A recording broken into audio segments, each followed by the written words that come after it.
Assalamualaikum warahmatullahi wabarakatuh. Salam sejahtera buat kita semua. Salam, Om Swastiastu, Namo Buddhaya, salam kebajikan.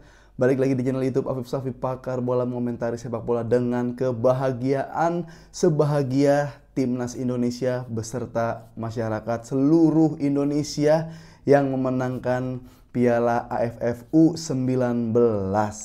Terima kasih teman-teman yang selalu like, komen, dan subscribe channel YouTube gua.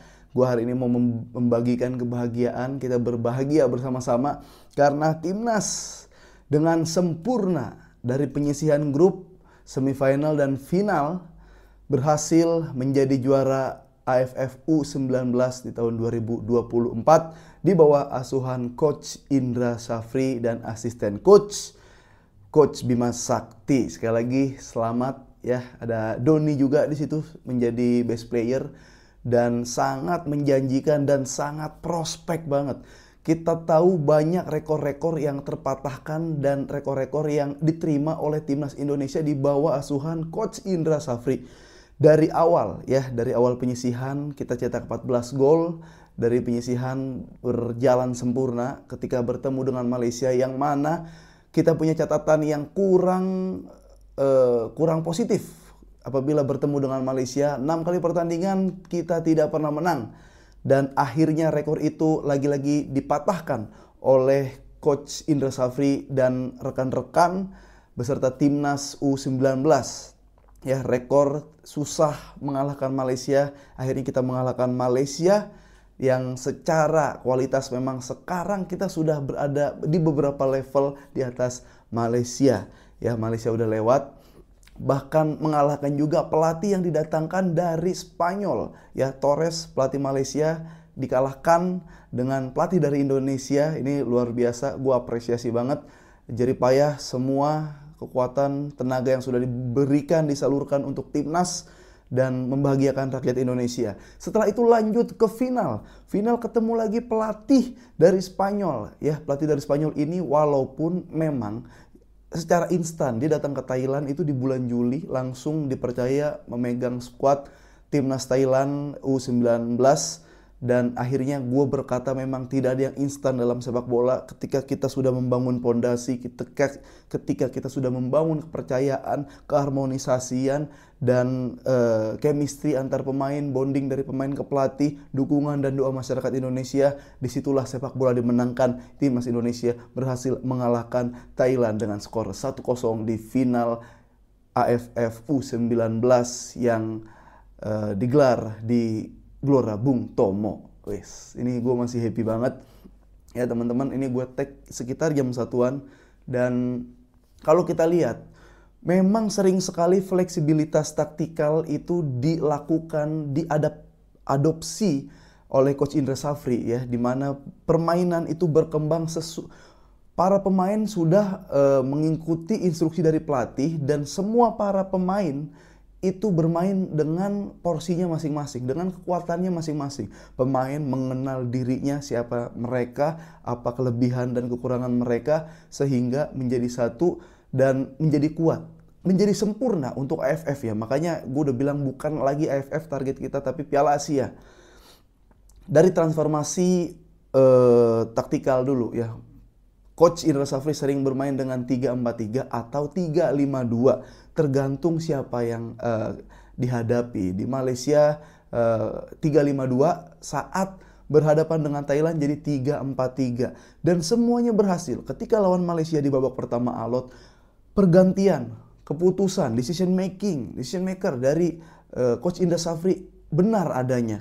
Ya, dia menarik beberapa pemain, rekan ditarik, ya, dimasukin Aliansyah, lupa namanya itu, 20 bagus. Kita punya pemain-pemain yang speed dimasukkan, dan hasilnya mereka-mereka lah ya pencetus golnya, mereka-mereka lah yang menjadi pembeda di pertandingan tersebut. Bahkan lawan Thailand bermain dengan 3-4-3. Apa yang terjadi? Ya, di situ Raven menjadi pemantul, Raven bisa menjadi wall. Ketika kita bermain bola direct, Raven udah siap menjaga bola, melindungi bola atau memantulkan bola, sehingga pressing dari kiri, dari kanan itu efektif. Jadi ketika second ball kita dapat, kita bisa counter attack, kita bisa build up langsung dari atas. Itu yang terjadi. Bahkan bukan cuma dari atas. Dimainkannya 4 gelandang itu membuat lini tengah kita selalu unggul jumlah pemain. Yang menghasilkan Thailand susah mengembangkan permainan. Sehingga Thailand bermain dari flank, dari sisi yang lebih wide. Dan geser-geser dari marking area dari pemain Indonesia ini patut diapresiasi. 3 back di lini belakang dengan komunikasi yang sangat luar biasa. Iqbal, Kadek, Buffon di situ dia mempunyai leadership. Tiga-tiganya masing-masing saling berkomunikasi dan konsisten.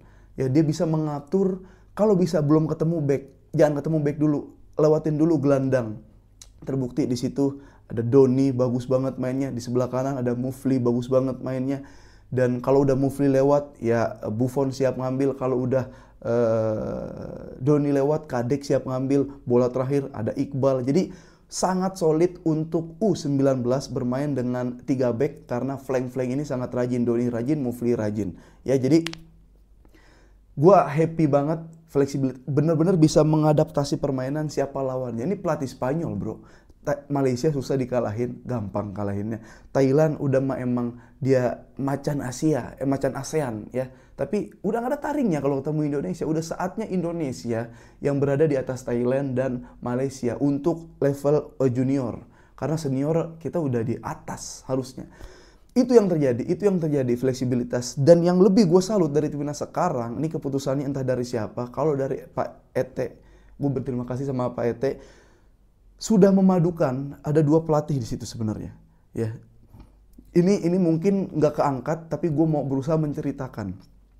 Ada coach Indra Safri yang memang udah pengalaman banget. Ada coach Bima Sakti yang di situ bertugas menjadi asisten coach dari coach Indra Safri. Ini perpaduan yang luar biasa. Bima Sakti, sang legend. Bima Sakti, jangankan junior, sama senior pun dia masih sangat direspek. Ya, dia bisa menjadi bapak. Gue ngobrol beberapa kali sama coach Bima Sakti. Gimana cara pendekatan atau bonding coach ke pemain. Dia nggak cuma deketin pemain. Dia tanya ke keluarganya. Dia deketin orang tuanya. Apa yang disuka, apa yang dia nggak suka. Gimana caranya biar nurut. Gimana caranya biar dia bahagia, dia nggak ada tekanan. Jadi bonding bukan cuma kepada pemain. Ini 2 bapak-bapak yang bisa menjadi pelatih, bisa jadi bapak. Dan bapaknya lu bisa pilih. Banyak bapak di situ kayak ya udah lu main bola happy aja. Ini yang terjadi. Jadi respect banget buat jajaran pelatih ya, coach Indra Safri, ada coach Bima Sakti dan lain-lain yang nggak bisa gue sebutkan. Terima kasih sudah membawa timnas Indonesia U19 menjuarai AFF. Jadi kalau bisa gue pantunin ya, tidak ada perjuangan yang sia-sia ya, asal jangan terlalu santai. Makanya daripada dikalahin Thailand ya sama Indonesia, mending pulang lah Thailand latihan Muay Thai. Ya kak, udah ada pantunnya kayak gitu. Jalan-jalan ke pinggir pantai, di pinggir pantai kita nemu peti. Daripada nanti ketika datang sama Indonesia, Thailand dibantai. Mending ya Thailand pulang, jual Thai tea. Ya itu, lagi-lagi selamat. Ini prospek masih panjang, masih ada kualifikasi Piala Asia ya, U20 tapi gue ngeliat ini berprospek banget buat kiper. Semuanya bisa banget bermain, sangat berpotensi bermain di timnas senior. Dan kalau ada tawaran klub dari luar negeri yang gajinya mungkin agak lebih rendah dari timnas dari dalam negeri, nggak apa-apa lah buat pengalaman 2 tahun, 3 tahun, nggak membuang waktu lu banget. Lu bisa dapat pelajaran di situ, lu bisa naikin value lu di situ. Jangan dulu ke dunia malam, jangan rusak diri lu dulu dengan pergaulan-pergaulan yang kurang baik. Itu pesan dari gua. Terima kasih sekali lagi timnas Indonesia, staff beserta jajaran, kita semua happy, kita semua bangga ya. Terima kasih. Dan Barcelona ini setelah memang hanya rumor Nico Williams dan Dani Olmo memang ditawar tapi tawarannya agak nggak masuk akal buat Leipzig. Ini tentang gaji Frenkie de Jong yang anggap aja dah ini bener ya, Frenkie de Jong gajinya di atas Lewandowski. Jadi gaji termahal pemain La Liga itu nomor 1-nya ada Frenkie de Jong, nomor 2-nya ada Robert Lewandowski, nomor 3-nya ada Kylian Mbappe. Yang kalau di-compare nggak bisa sebenarnya. Gue nggak bisa comparing antara Mbappe dan Frenkie de Jong. Jadi gini, Lu digaji, impact lu apa buat klub, dampak lu apa buat klub, kontribusi lu udah sejauh dan sekuat apa buat klub. Gue ngerasa Frenkie de Jong dengan gaji yang sedang aja sama dengan pemain lain, itu masih kemahalan. Karena apa? Dia lebih banyak cedera. Karena apa? Oke lah kita bisa menang La Liga sama Super Cup ya. Tapi gue lebih sering lihat dia cedera, gue lebih sering lihat dia blunder, gue lebih sering lihat dia kesusahan, gue lebih sering lihat potensi dia belum maksimal, belum 100% on fire di Barcelona. Apalagi dengan gaji yang mahal.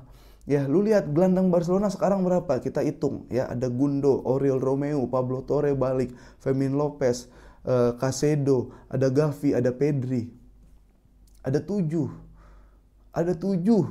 Coba ya, gue sih nggak sedih kalau misalkan Frenkie de Jong ada klub yang berminat. Nggak usah ngeliat gaji. Ya gaji urusan mereka, yang penting kejual. Kejual kan minimal ada pengeluaran ya salary yang tiap pembayaran tuh berkurang. Sama kita dapat duit dari hasil penjualan Frenkie de Jong. Cuma nggak ada yang mau guys.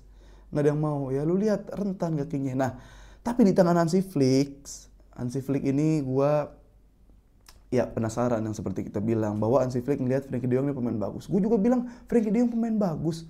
Cuma belum kelihatan full aja mainnya nih. Dengan gaji sedemikian, kalau emang bener, gue sangat nunggu dan sangat mempertanggungjawabkan kayak lu udah digaji sekian, apa yang bisa lu kasih buat Barcelona? Ya kalau nggak bisa kegedean gaji mah buat apa? Ya, buat apa kegedean gaji? Jadi ya setua-tuanya Lewandowski masih ketinggian lah. Cuman kan Lewandowski kan udah ada bukti nyatanya. Dia bisa memenangkan Liga Champions. Dia bisa hat-trick dari 3 tim yang berbeda di Liga Champions. Ya udah pernah juara di Bayern. Udah pernah juara Liga Champions di Bayern. Masuk final Liga Champions bareng Dortmund.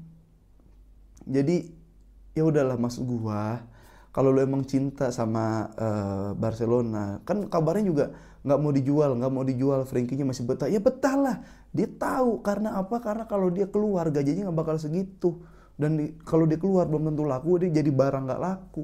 Makanya dia bilang pengen stay di Barcelona. Ya tolong, kalau emang bener gaji lu, pertimbangin lagi. Gue kalau jadi manajemen Barcelona nggak ragu-ragu, pangkas, pindah. Tapi sayang kan emang udah ada kontrak seperti itu kira-kira. Jadi buat fans Barcelona, gue membuka diskusi apakah Frenkie de Jong dengan adanya 7 gelandang di Barcelona, apa yang harus dilakukan oleh Barcelona, mengingat gaji dari Frenkie de Jong di atas Lewandowski dan Kylian Mbappe loh. Mbappe World Cup, Mbappe paling tinggi 180 juta dia di transfer market ya. Coba dipikir-pikir lagi. Kalau menurut gue sangat tidak sedih dan sangat tidak apa-apa kalau Frenkie de Jong keluar.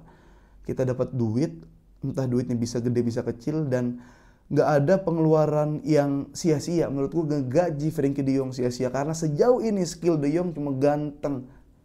Ya, sampai ketemu lagi di channel YouTube Sapi Pakar Bola, komentar sepak bola dan kebahagiaan. Terima kasih buat teman-teman yang udah nonton Warung Pengkolan di TVRI setiap malam Rabu jam 8 malam.